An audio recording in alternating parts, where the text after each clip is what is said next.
Good morning to all of you.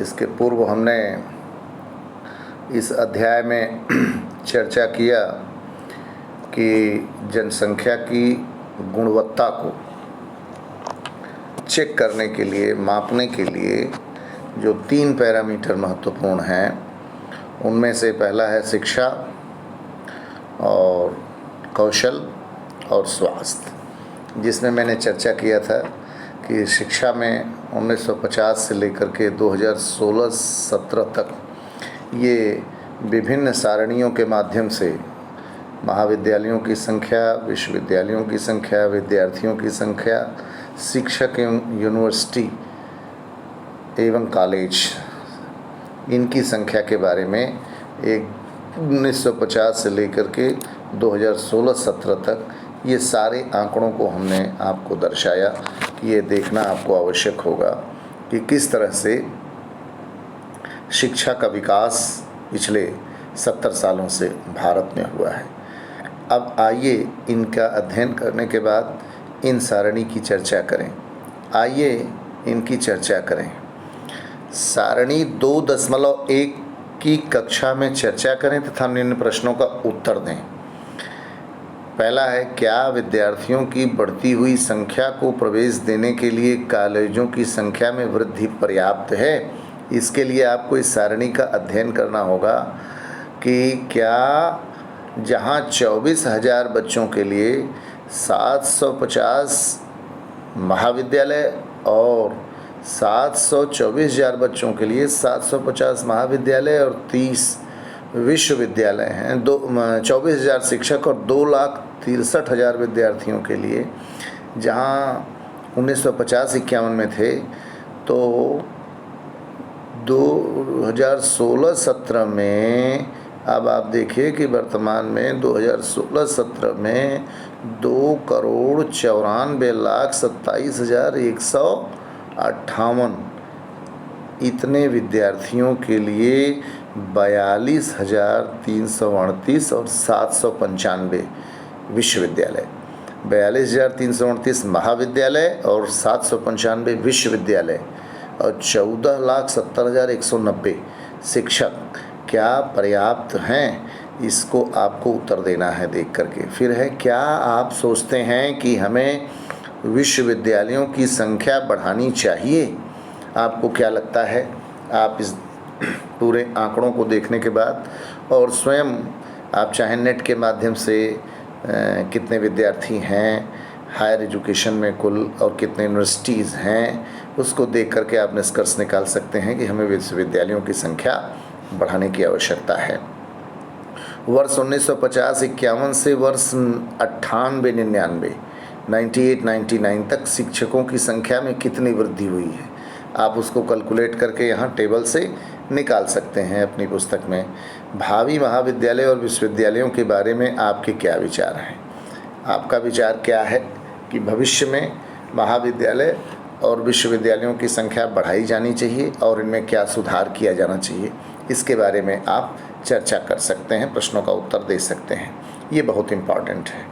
तो कहने का तात्पर्य है कि आप देखिए कि भारत में शिक्षा जनसंख्या की गुणात्मकता को बढ़ाने के लिए, उनकी क्वालिटी को इम्प्रूव करने के लिए शिक्षा व्यवस्था जो महत्वपूर्ण है, उसमें आज़ादी के बाद से अब तक कितना परिवर्तन हुआ, इसको जानने के लिए और अधिक जानने के लिए जो विद्यार्थी उत्सुक हैं, those who are curious enough to know more and more about the educational progress in India since independence, आज़ादी के बाद से कितने स्कूल थे, कितने इंटर कॉलेज थे, माध्यमिक विद्यालय थे, कितने हायर एजुकेशन के कितने कॉलेज थे, कितने विश्वविद्यालय थे, कितने टेक्निकल एजुकेशन के लिए कितनी universities, medical college, engineering college थी, टेक्निकल तकनीकी शिक्षा के लिए।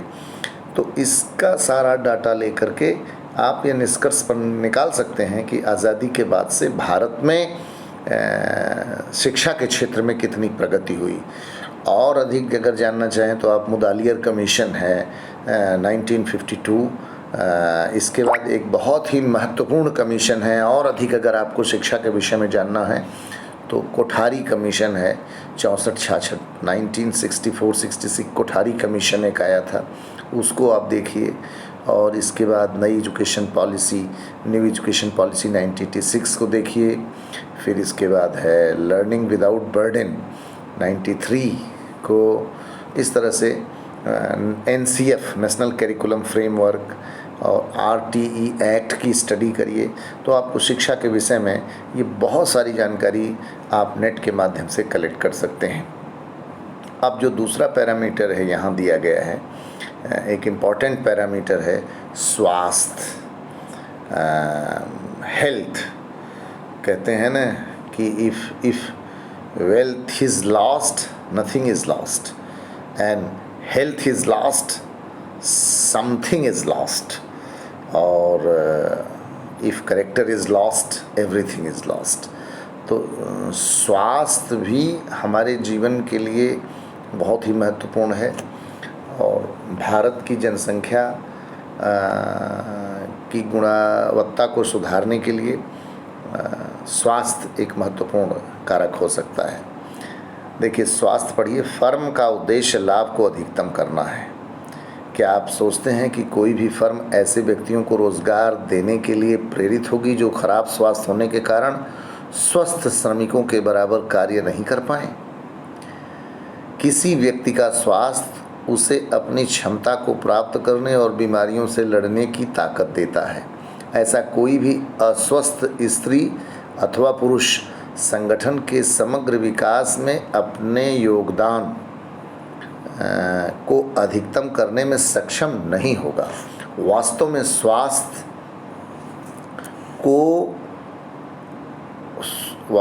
में स्वास्थ्य अपना कल्याण करने का एक अपरिहार्य आधार है। इसलिए जनसंख्या की स्वास्थ्य स्थिति को सुधारना किसी भी देश की प्राथमिकता होती है। हमारी राष्ट्रीय नीति का लक्ष्य भी जनसंख्या के अल्प सुविधा प्राप्त वर्गों पर विशेष ध्यान देते हुए स्वास्थ्य सेवाओं, परिवार कल्याण और पौष्टिक सेवा तक इनकी पहुंच को बेहतर बनाना है। पिछले 5 दशकों में भारत ने सरकारी और निजी क्षेत्रों में प्राथमिक, द्वितीयक और तृतीयक सेवाओं के लिए अपेक्षित एक विस्तृत स्वास्थ्य आधारित संरचना और जनशक्ति का निर्माण किया है। तो इस तरह से आपने देखा कि स्वास्थ्य के संबंध में ये संक्षिप्त महत्व पर प्रकाश डाला गया है। इस बॉक्स में देखिए लिखा है, इन उपायों को अपनाने से जीवन प्रत्याशा बढ़कर वर्ष 2014 में 68.3 वर्ष अधिक हो गई। शिशु मृत्यु दर 1951 के 147 से घटकर 2016 में 34 पर आ गई। यानी 51 में 147, 1000 बच्चे पैदा होते थे, तो उसमें से 1000 बच्चों में से 147 मर जाते थे 1951 में। 2016 में मात्र जो इन्फेंट मार्टेलिटी रेट जिसको कहते हैं, शिशु मृत्यु दर, वो जो है 34 पर आ गई। इस अवधि में अशोधित जन्म दर गिर करके 20.4, देखिए 20 जन्म दर गिर करके 20.4 और मृत्यु दर 6.4 पर आ गई। यानी 1000 पे 6 आदमियों की मृत्यु होती है और 1000 पर प्रत्येक 1000 व्यक्तियों पर 20.4 बच्चे बढ़ जाते हैं प्रतिवर्ष। तो इस तरह से जीवन प्रत्याशा में वृद्धि और शिशु देखभाल में सुधार देश के आत्मविश्वास को भावी प्रगति के साथ आंकने के लिए उपयोगी है। आयु में वृद्धि आत्मविश्वास के साथ जीवन की उत्तम गुणवत्ता का सूचक है। शिशुओं की संक्रमण से रक्षा तथा माताओं के साथ बच्चों की देखभाल और पोषण सुनिश्चित करने से शिशु मृत्यु दर गिरती है। आप देखिए कि आशा वर्कर से लेकर के आपके गांव में बहुत सारे स्वास्थ्य सुविधाओं के लिए जैसे जच्चा बच्चा केंद्र है, आंगनबाड़ी केंद्र है, और जो स्वास्थ्य केंद्र है उस पर महिलाएं, जो गर्भवती महिलाएं हैं, उनको आयरन और कैल्शियम की गोलियां हैं। आज देखिए एम्बुलेंस की सुविधा भी उपलब्ध करा दी गई है, और सरकार अपने प्राथमिक स्वास्थ्य केंद्रों पर, सामुदायिक स्वास्थ्य केंद्रों पर बेड को बढ़ाने में, शैया को बढ़ाने में, डॉक्टर्स की संख्या बढ़ाने में, दवाइयों की संख्या बढ़ाने में, नर्स की संख्या बढ़ाने में, कंपाउंडर्स की संख्या बढ़ाने में, सारे जांच केंद्र, चाहे वो पैथोलॉजी का हो चाहे एक्सरे का हो, इसको बढ़ाने में, इसको विकसित करने में आज प्रयास कर रही है। और इसके साथ साथ यह भी सरकार द्वारा प्रयास किया जा रहा है कि लोग कौन से उपाय अपना करके स्वस्थ रहें। और देखिए कई जगह औषधि प्रधानमंत्री के द्वारा जो तैयार कराया गया है जन औषधि केंद्र, जहाँ पर कि आपको सस्ती दरों पर दवाइयाँ मिल रही हैं। तो स्वास्थ्य के क्षेत्र में भी सरकार सुधार करने के लिए प्रयास कर रही है। और इसको देखने के लिए आपको ये टेबल का सहारा लेना पड़ेगा। इस टेबल को आप अपने पुस्तक में देखिए ध्यान से कि ये जो टेबल आपका है कि इसमें दर्शाया गया है, जो आप ध्यान से देखिए, इसमें दर्शाया गया है कि उप स्वास्थ्य केंद्र, प्राथमिक स्वास्थ्य केंद्र, सामुदायिक स्वास्थ्य केंद्र 2013 में कितने हैं और 2017 में इनकी संख्या कितनी हुई। औषधालय और अस्पताल 2013 में कितने हैं और अभी कितने हुए। बिस्तर सरकारी अस्पतालों में कितने हैं 2017 में। 13 से भारतीय चिकित्सा परिषद में पंजीकृत डॉक्टर कितने हैं, अभी कितने हैं।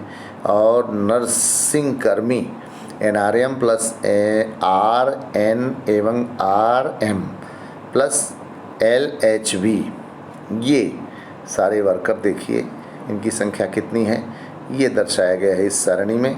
इसको देख करके आप इन प्रश्नों का उत्तर दें। सारणी 2.2 को पढ़ें और निम्नलिखित प्रश्नों को उत्तर दें। 1951 से 2015 तक औषधालयों की संख्या में कितने प्रतिशत की वृद्धि हुई। 1951 से 2015 तक डॉक्टरों और नर्सिंग कर्मियों में कितने प्रतिशत की वृद्धि हुई। फिर है, क्या आपको लगता है कि डॉक्टरों और नर्सों की संख्या में वृद्धि पर्याप्त है, यदि नहीं तो क्यों।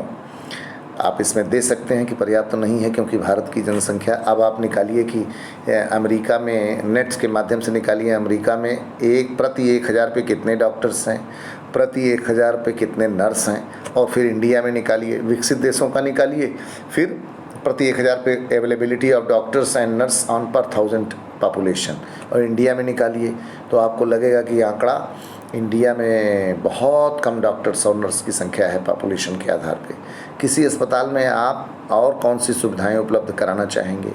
आप हाल में जिस अस्पताल में गए उस पर चर्चा करें। आप अपने आसपास के अस्पताल में जाइए, देखिए क्या स्थिति है डॉक्टर्स की, नर्स की, कंपाउंडर की, दवाओं के वितरण की, जो जांच है, चाहे वो आपका एक्सरे और अल्ट्रासाउंड से संबंधित हो या पैथोलॉजी से संबंधित हो, क्या वो अवेलेबल है। आप देखेंगे वहाँ गंदगी, सफाई, ये सारी चीज़ों को आप देख करके उस पर चर्चा कर सकते हैं। इस सारणी का प्रयोग करते हुए क्या आप एक आरेख बना सकते हैं। आप निकट के किसी सरकारी या निजी अस्पताल में जाएं और निम्नलिखित विवरण को नोट करें। जिस अस्पताल में आप गए उसमें कितने बिस्तर हैं, अस्पताल में कितने डॉक्टर हैं, अस्पताल में कितनी नर्सें कार्यरत हैं। इसके अलावा निम्नलिखित अतिरिक्त सूचनाएं एकत्रित करने का प्रयास करें। आपके इलाके में कितने अस्पताल हैं, आपके इलाके में कितने औषधालय हैं। तो इस तरह से आप स्वास्थ्य के विषय में इकट्ठा कर सकते हैं। भारत में ऐसे अनेक स्थान हैं जिनमें ये मौलिक सुविधाएं भी नहीं हैं। भारत में कुल 381 मेडिकल कॉलेज और 301 डेंटल कॉलेज हैं। केवल 4 राज्य जैसे आंध्र प्रदेश, कर्नाटक, महाराष्ट्र एवं तमिलनाडु में कुल राज्यों से अधिक मेडिकल कॉलेज हैं, मेडिकल हैं। तो इस तरह से आप इसको देख करके स्वास्थ्य और शिक्षा की बारे में जानकारी ले सकते हैं कि सरकार ने क्या उपाय किया है जनसंख्या में गुणात्मक सुधार लाने के लिए। मुझे उम्मीद है कि आप इस चैप्टर को बेहतर तैयार कर लेंगे। धन्यवाद।